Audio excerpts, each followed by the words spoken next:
കർത്താവ് നിങ്ങളോടുകൂടെ അങ്ങേ ആത്മാവോടും കൂടെ.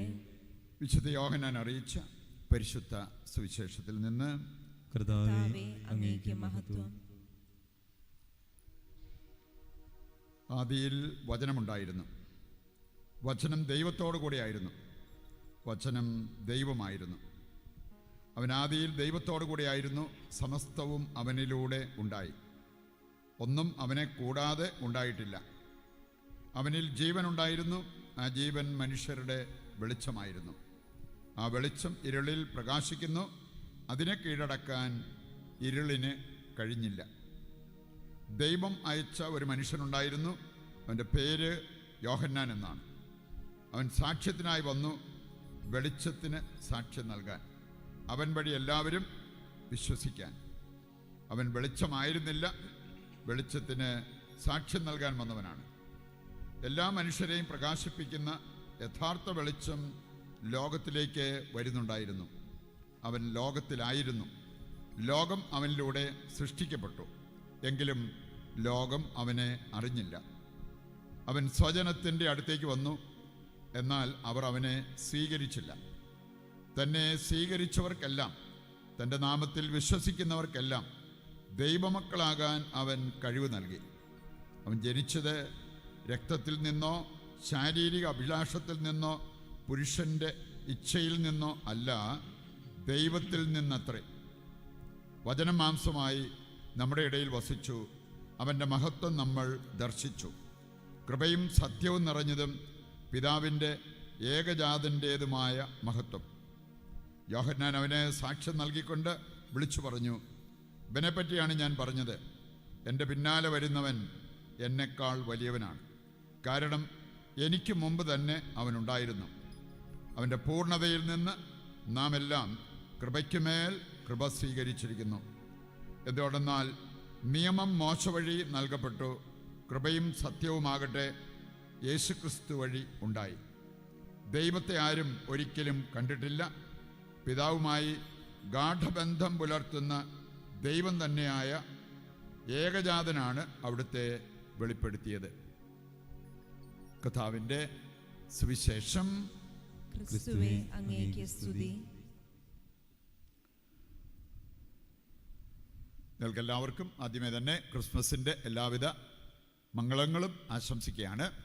അനുഗ്രഹിക്കപ്പെട്ട ഒരു ദിവസം. ഓഫ്ലൈനായിട്ടും ഓൺലൈനായിട്ടും നാനാ രാജ്യങ്ങളിലിരുന്ന് നമ്മുടെ ഈ കൂട്ടായ്മയിൽ ബലിയർപ്പണത്തിൽ പങ്കുചേരുന്നവരുണ്ട്.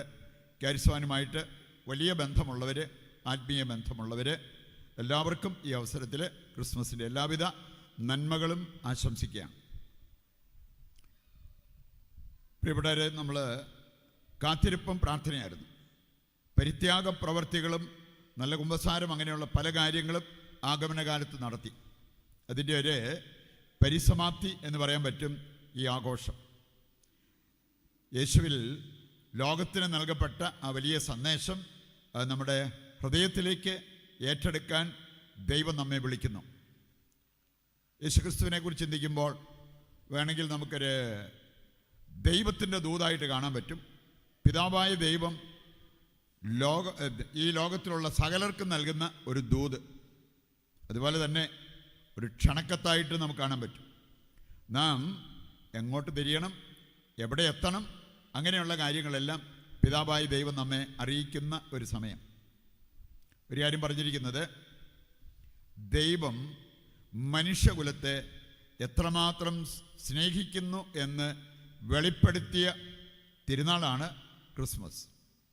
ദൈവം നമ്മോട് പറയാണ്, ഞാൻ ഇത്രമാത്രം നിങ്ങളെ സ്നേഹിക്കുന്നു. നമുക്കറിയാമല്ലോ, സ്വപുത്രനെ നൽകിക്കൊണ്ടുള്ള സ്നേഹം ഏറ്റവും വലിയ സ്നേഹം. പുത്രൻ ചെയ്തത് സ്വജീവൻ നൽകിക്കൊണ്ടുള്ള സ്നേഹം ഏറ്റവും വലിയ സ്നേഹം. ഇങ്ങനെയുള്ള സ്നേഹം തിരിച്ചറിഞ്ഞ് അത് ഏറ്റെടുത്ത് നമ്മുടെ ജീവിതത്തിലും അത് പ്രാവർത്തികമാക്കാനുള്ള ഒരു ക്ഷണക്കത്തായിട്ട് യേശുക്രിസ്തുവിനെ നമുക്ക് കാണാൻ പറ്റും. ഈ ക്രിസ്മസ് സന്ദേശം മനസ്സിലാക്കാനായിട്ട് ഇതാണ് ചില വചനഭാഗങ്ങൾ നമ്മൾ മനസ്സിലാക്കിയിരിക്കുന്നത് വളരെ നല്ലതാണ്. നമ്മൾ യോഹന്നാൻ്റെ സുവിശേഷത്തിൽ നിന്ന് വായിച്ചു കേട്ടു. ആദ്യത്തെ അധ്യായം യേശുവിന് നൽകപ്പെട്ട ചില ശീർഷകങ്ങൾ. അതിലൊന്നാണ് വളരെ പ്രധാനപ്പെട്ട ഒരു ശീർഷകമാണ് അന്ധകാരത്തിന് പരാജയപ്പെടുത്താനാവാത്ത പ്രകാശം. നീതി സൂര്യൻ. അന്ധകാരത്തിന് ഈ പ്രകാശത്തെ തകർക്കാൻ പറ്റില്ല. ഈ പ്രകാശം നമ്മൾ ഏറ്റെടുത്തിട്ടുണ്ടെങ്കിൽ അന്ധകാര പ്രവൃത്തികളിലേക്ക് നമുക്ക് പോകാൻ പറ്റുമോ? അന്ധകാര പ്രവൃത്തികളാണ് ഇന്ന് നമ്മൾ ചെയ്യുന്നതെങ്കിൽ ഈ പ്രകാശം നമ്മളിൽ ഉദിച്ചു എന്ന് പറയാൻ പറ്റുമോ? പിതാവായ ദൈവത്തിൻ്റെ തേജസ്സും സത്തയുടെ മുദ്രയുമാണ് യേശുക്രിസ്തു. യോഹന്നാന്റെ സുവിശേഷം 1-ാം അധ്യായം നമ്മളെ പഠിപ്പിക്കുന്ന ഒരു കാര്യമാണ്. മറ്റൊരു പ്രധാനപ്പെട്ട ശീർഷകം നമ്മൾ കാണുന്നുണ്ട്, ഇമ്മാനുവൽ, ദൈവം നമ്മോടുകൂടെ. മത്തായി 1:22-23 വായിച്ചാൽ മതി.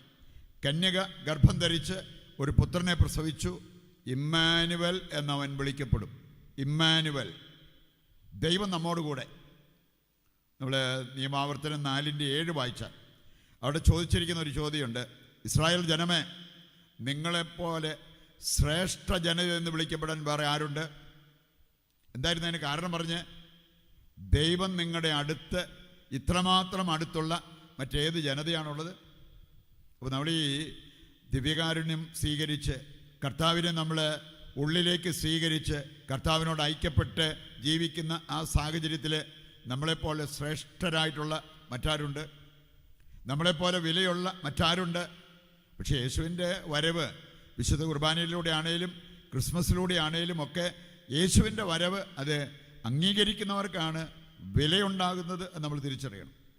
ഇന്നത്തെ 2-ാം വായന നമ്മെ ഓർമ്മിപ്പിക്കുന്ന ഒരു കാര്യമുണ്ട്, കമ്മ്യൂണിക്കേഷന് ഏറ്റവും ശക്തമായ ഭാഷയാണ് യേശുക്രിസ്തു.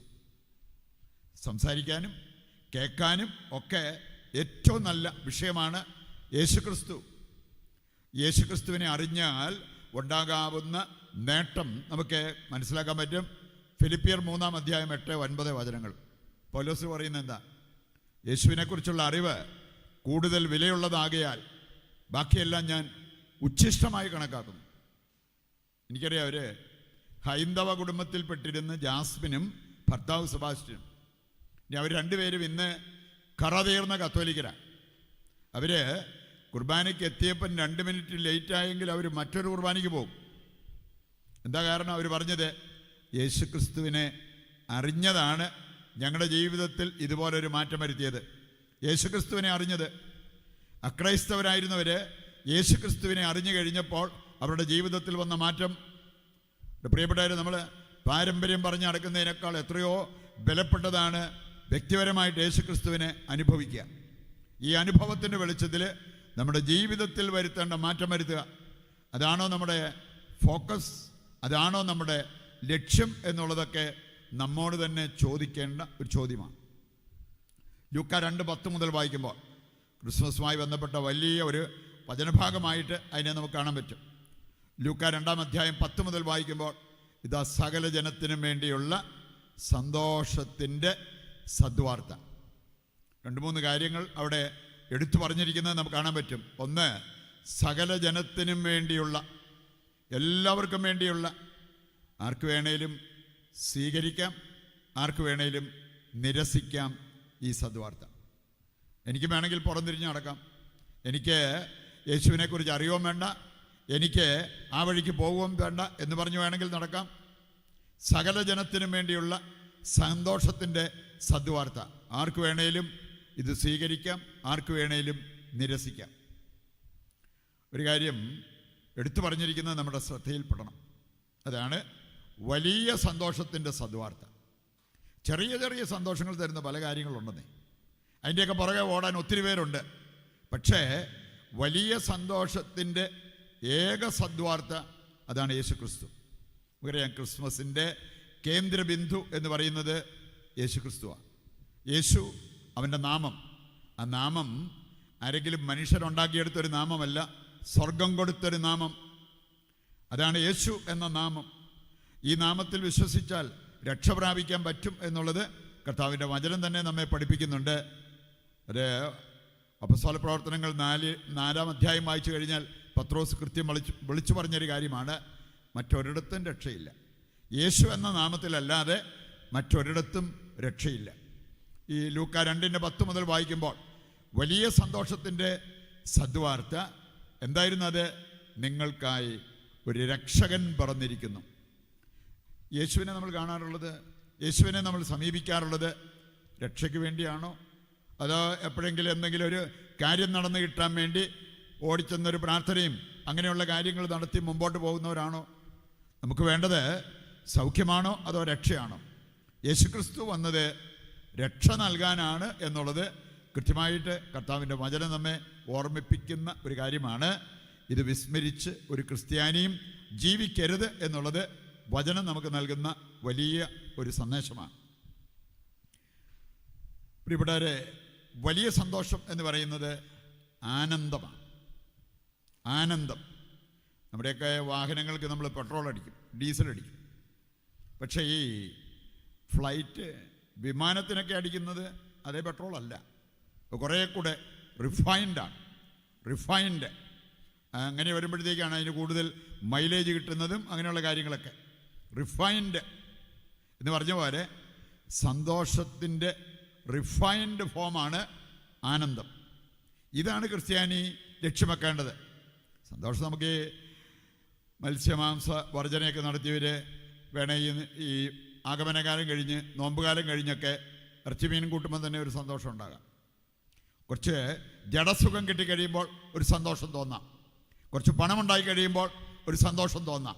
ആരെങ്കിലും നമ്മെ ഒന്ന് പൊക്കി പറയുമ്പോൾ ഒരു സന്തോഷം തോന്നണം. അതൊക്കെ വില കുറഞ്ഞ സന്തോഷങ്ങൾ, വലിയ സന്തോഷമല്ല, കൊച്ചു കൊച്ചു സന്തോഷങ്ങൾ. അതിനിഷ്ടം പോലെ കാരണങ്ങൾ നമുക്ക് കണ്ടെത്താൻ പറ്റും. അതിൻ്റെയൊക്കെ പിറകെ ഓടുന്ന ഇഷ്ടം പോലെ ആളുകളുണ്ട്. പക്ഷേ യേശു എന്നത് വലിയ സന്തോഷത്തിൻ്റെ സദ്വാർത്ത, ഏക സദ്വാർത്ത. അവിടെ അല്ലാതെ മറ്റൊരിടത്തും ഇത് നമുക്ക് കിട്ടത്തില്ല എന്നുള്ളത് കർത്താവ് നമ്മെ പഠിപ്പിച്ചിരിക്കുന്ന ഒരു കാര്യമാണ്. നമ്മുടെയൊക്കെ ശ്രദ്ധ ഈ രക്ഷകനിലേക്ക് വരികയാണെങ്കിൽ നിശ്ചയമായിട്ടും നമ്മുടെ ജീവിതം രൂപപ്പെടുന്നത് നമുക്ക് കാണാൻ പറ്റും. പൗലോസിൻ്റെ ജീവിതം രൂപപ്പെട്ടതുപോലെ, ഞാൻ സൂചിപ്പിച്ച ആ കുടുംബാംഗങ്ങളുടെ ജീവിതം രൂപപ്പെട്ടതുപോലെ നമ്മുടെ ജീവിതം യേശുക്രിസ്തുവിലൂടെ രൂപപ്പെടും. അവൻ്റെ സ്നേഹത്തിൽ രൂപപ്പെടും. എഫേസസ് 4:16 വായിച്ചാൽ, പലരുടെയും പ്രശ്നമാണ് കണ്ണിനെ നിയന്ത്രിക്കാൻ പറ്റുന്നില്ല, ചിന്തയെ നിയന്ത്രിക്കാൻ പറ്റുന്നില്ല, അല്ലെങ്കിൽ മനസ്സിനെ നിയന്ത്രിക്കാൻ പറ്റുന്നില്ല. ഒക്കെ നിയന്ത്രണത്തിലാവും. എപ്പോഴാണെന്നറിയോ? ഇതെല്ലാം ദൈവസ്നേഹത്തിൽ രൂപപ്പെട്ട് കഴിയുമ്പോൾ. എഫേസസ് 4:16 നമ്മൾ വായിക്കുന്നതാണ്, നിന്റെ ശരീരത്തിൻ്റെ എല്ലാ സന്ധിബന്ധങ്ങളും ദൈവസ്നേഹത്തിൽ രൂപപ്പെടണം. അതിനെ നമ്മൾ ആഗ്രഹിക്കണം, അതിന് കുത്തിയിരുന്ന് പ്രാർത്ഥിക്കണം, അതിനാവശ്യമായിട്ടുള്ള കാര്യങ്ങൾ ചെയ്യണം. പാപത്തിൽ വീണാൽ കുമ്പസാരം നടത്തണം. ഇങ്ങനെയുള്ള കാര്യങ്ങളൊക്കെ ചെയ്ത് ദിവസവും വചനം വായിച്ചും ആ വചനം ധ്യാനിച്ചുമൊക്കെ മുമ്പോട്ട് പോകുന്നവരെ ദൈവസ്നേഹത്തിൽ അവരുടെ ശരീരത്തെ രൂപപ്പെടുത്തുന്നു, ജീവിതം മുഴുവൻ രൂപപ്പെടുത്തുന്നു. യേശുക്രിസ്തു നമുക്ക് നൽകുന്ന വലിയൊരു സന്ദേശം, യേശുവുമായി ബന്ധപ്പെട്ട വലിയൊരു സന്ദേശം ഇതാ: നിങ്ങൾക്കായി ഒരു വിമോചകൻ പിറന്നിരിക്കുന്നു. വിമോചകൻ. നമുക്കറിയാം, ലോകം കണ്ട ഏറ്റവും വലിയ വിമോചകനായിട്ട് യേശുക്രിസ്തുവിനെ നമുക്ക് കാണാൻ പറ്റും. ലൂക്ക 1:74 മുതൽ വായിക്കുമ്പോൾ സക്കറിയായുടെ ഒരു ഗീതം അവിടെ നമുക്ക് കാണാൻ പറ്റും. ഇനി അതിൽ പറയപ്പെട്ടിരിക്കുന്ന ഒരു കാര്യം, നമ്മളൊക്കെ ദൈവത്തെ ആരാധിക്കുന്നവരായി മാറണമെങ്കിൽ ഒരു വിമോചനം നമുക്ക് ആവശ്യമാണ്. ദൈവത്തെ ആരാധിച്ചാൽ ഒരുപാട് അനുഗ്രഹം അതിലൂടെ നമുക്ക് ലഭിക്കും. അതിന് വലിയ ഒരു വിമോചനം ആവശ്യമാണ്. 4 മേഖലയിലുള്ള വിമോചനത്തെക്കുറിച്ച് അവിടെ പറഞ്ഞിരിക്കുന്നത് നമുക്ക് കാണാൻ പറ്റും. അതൊന്ന് നമ്മുടെ വ്യക്തി ജീവിതത്തിലും കുടുംബത്തിലും നിറവേറാൻ ആഗ്രഹിച്ച് പ്രാർത്ഥിച്ചാൽ മതി. ഒന്നാമത്തെ മേഖല അഹങ്കാരത്തിൽ നിന്ന് വിമോചനം. ദൈവത്തെ ആരാധിക്കാത്തവർ അഹങ്കാരികളാണ്. ദൈവത്തെ അംഗീകരിക്കാത്തവർ അഹങ്കാരികളാണ്. ദൈവദൂഷണം പറയുന്നവർ അഹങ്കാരികളാണ്. അഹങ്കാരം അതിൻ്റെ ഉച്ചകോടിയിലെത്തുമ്പോഴാണ് ദൈവദൂഷണം ഉണ്ടാകുക. അങ്ങനെയുള്ളവരുടെ ജീവിതത്തിൽ വരാവുന്ന ശിക്ഷ ചെറുതൊന്നുമല്ല. ദൈവദൂഷണം പറഞ്ഞവരുടെയൊക്കെ തലവെട്ടി മാറ്റിയതായിട്ട് വചനം നമ്മെ പഠിപ്പിക്കുന്നത് കാണാൻ പറ്റും. ഇതിലേക്ക് പോകാതിരിക്കാൻ നമ്മൾ ശ്രദ്ധിക്കണം. അതിന് വേണ്ടത് അഹങ്കാരത്തിൽ നിന്ന് വിമോചനം കിട്ടുക. രണ്ടാമതൊരു കാര്യം നമുക്ക് കാണാൻ സാധിക്കും, ഭയത്തിൽ നിന്ന് മോചനം. ഇന്ന് രാവെന്നോ പകലെന്നോ ഇല്ലാതെ ഭയത്തിൻ്റെ അടിമത്തത്തിൽ കഴിയുന്നവർ. ഒരു മകളെയും കൊണ്ട് അമ്മ വന്നപ്പോൾ അമ്മ സൂചിപ്പിച്ചൊരു കാര്യം, അവൾ ഫാനിൻ്റെ അടിയിൽ പോലും ഇരിക്കത്തില്ല. കാരണം അവൾക്ക് പേടിയാ, എങ്ങാനും ആ ഫാൻ പറഞ്ഞ് താഴെ വീണ് തലേ വീണാലോ, അവൾ മരിച്ചു പോയാലോ പേടിച്ചിട്ട്. ഇങ്ങനെ രാവെന്നോ പകലെന്നോ ഇല്ലാതെ അകാരണമായ ഭയത്തിൽ കഴിയുന്നവർ ദൈവഭയം ഒട്ടില്ല താൻ. അതാണ് പ്രശ്നം. നമ്മൾ ഈ അകാരണമായ ഭയത്തിൽ നിന്ന് വിമോചനം പ്രാപിക്കണം. അതിന് യേശുക്രിസ്തു നമ്മെ സഹായിക്കുമെന്നുള്ളത് ഈ വചനഭാഗം നമ്മെ ഓർമ്മിപ്പിക്കുന്ന ഒരു കാര്യമാണ്. മൂന്നാമത്തേതാണ് അശുദ്ധി. ഇന്ന് പ്രായഭേദമന്യേ ഏത് ജീവിതാന്തസ്സിൽപ്പെട്ടവരുടെ ജീവിതം പരിശോധിച്ചാലും കാണാൻ പറ്റും, ഒത്തിരി പേര് കുടുങ്ങിക്കിടക്കുന്നൊരു മേഖലയാണ് അശുദ്ധിയുടെ മേഖല. മ്ലേച്ഛത കണ്ടും മ്ലേച്ഛത പറഞ്ഞും മ്ലേച്ഛതയെ ആസ്വദിച്ചുമൊക്കെ ഇന്ന് ഭോഗാസക്തിയുടെ കട്ടിയേറിയ ക്ലാവ് പിടിച്ചിരിക്കുന്ന അവസ്ഥ. ഈ അവസ്ഥയിൽ ദൈവത്തെ ആരാധിക്കാൻ പറ്റുമോ? ദൈവവിചാരം വരുമോ? ഇനി അങ്ങനെയുള്ള അവസ്ഥയിൽ കഴിയുന്നവർക്കൊരു വിമോചനം വേണമെന്ന്, വിശുദ്ധ ജീവിതം നയിക്കാനുള്ള ഒരാഗ്രഹം നമുക്കുണ്ടാകണം, ഒരു പരിശ്രമം നമുക്കുണ്ടാകണം. അങ്ങനെയുള്ള ഒരു ദൈവത്തെ കാണും, ദൈവത്തെ ആരാധിക്കും, അതിൻ്റേതായിട്ടുള്ള നന്മകൾ അവരുടെ ജീവിതത്തിൽ ഉണ്ടാകും. അവസാനമായിട്ട് ഒരു മേഖലയും കൂടെ പറയപ്പെട്ടിട്ടുണ്ട് ഈ ലൂക്കായുടെ സുവിശേഷം 1:74 മുതൽ വായിക്കുമ്പോൾ. അതാണ് അനീതിയിൽ നിന്ന് വിമോചനം. നമ്മൾ ഏതെങ്കിലും വിധത്തിലുള്ള അനീതി, അതിപ്പം വേണേ ജീവിത പങ്കാളിയുടെ സ്ഥാനമൊന്നുമല്ല, ഒരു വേലക്കാരിയുടെ സ്ഥാനം. അനീതിയാണത്. ഭർത്താവിനെ ബഹുമാനിക്കാതെ നിരന്തരം താഴ്ത്തിക്കെട്ടി സംസാരിക്കുകയോ കുറ്റപ്പെടുത്തി സംസാരിക്കുകയോ ചെയ്യുന്നത് ഭാര്യയുടെ ഭാഗത്തു നിന്ന് വരുന്ന ഒരു അനീതിയാണ്. അത് നമ്മുടെ മക്കളോട് കാണിച്ചാലും മാതാപിതാക്കളോട് കാണിച്ചാലും അനീതിയാണ്. അനീതി പ്രവർത്തിക്കുന്നവരെ നിങ്ങൾ എന്നിൽ നിന്ന് അകന്നു പോകൂ എന്നാണ് മത്തായിയുടെ സുവിശേഷം 7:22 മുതൽ വായിച്ചാൽ നമുക്ക് കാണാൻ പറ്റും. അനീതി പ്രവർത്തിക്കുന്നവർക്ക് ദൈവവുമായിട്ട് ഒരു അസോസിയേഷൻ ഉണ്ടാകത്തില്ല. നീതിപൂർവ്വം നമ്മൾ ജീവിക്കണം. നീതിമാൻ്റെ ആത്മാവ് കർത്താവിൻ്റെ കരങ്ങളിൽ സുരക്ഷിതനാണെന്ന് ജ്ഞാനത്തിൻ്റെ പുസ്തകം 3-ാം അധ്യായം 1-ാമത്തെ വചനം നമ്മെ പഠിപ്പിക്കുന്ന ഒരു കാര്യമാണ്. പ്രിയപ്പെട്ടവരെ, യേശുവിനെ നമുക്ക് ഒരു സൗഖ്യം കിട്ടാനുള്ള എളുപ്പ വഴിയായി കാണുന്നതിനേക്കാൾ വിമോചകനായി കാണാം, രക്ഷകനായി കാണാം. അങ്ങനെ ഈ ലോക ജീവിതത്തെക്കാൾ എനിക്ക് സ്വർഗത്തിലെത്തണം, അതിനുവേണ്ടിയാണ്, സ്വർഗത്തിലെത്തിക്കാൻ വേണ്ടിയാണ് യേശു സ്വർഗം വിട്ട് ഈ ഭൂമിയിലേക്ക് വന്നത്, മനുഷ്യാവതാരം ചെയ്തത് എന്ന ആ ഒരു യാഥാർത്ഥ്യം നമുക്ക് തിരിച്ചറിയാം. ഈ സന്ദേശം ഉൾക്കൊണ്ടുകൊണ്ട് ജീവിക്കുവാൻ വേണ്ട കൃപയ്ക്കും അനുഗ്രഹത്തിനുമായിട്ട് ഇന്നത്തെ ബലിയിൽ ദൈവത്തോട് നമുക്ക് പ്രത്യേകം പ്രാർത്ഥിക്കുകയും ചെയ്യാം.